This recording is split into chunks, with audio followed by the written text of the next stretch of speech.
Prezzijiet li ma naffordjawx, sitwazzjoni li ħarbet minn kull kontroll, din hija s-sistema ta' min qalilna sinjur żgħir.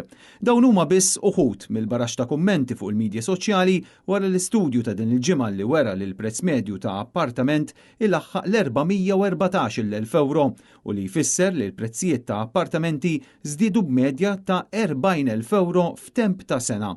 Dan l-istudju ġab miegħu mijiet ta' reazzjonijiet minn nies b'uħud jgħidu li din is-sitwazzjoni tista' tiġi spjegata b'motto wieħed kull ġurnata qed immorru għall-ar kemm fuq kwistjonijiet ta' housing kif ukoll fuq il-kwalità tal-ħajja.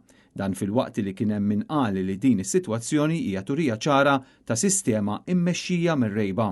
Ħafna nies spjegaw li huwa nutli li l-Gvern jagħti inċentivi fiskali biex il-koppji jkollhom aktar tfal, meta koppja bil-kemm qed taffordja tixtri fejn toqgħod, allura fejn se jitrabbew it-tfal, staqsa wieħed mill-persuni li kummentaw.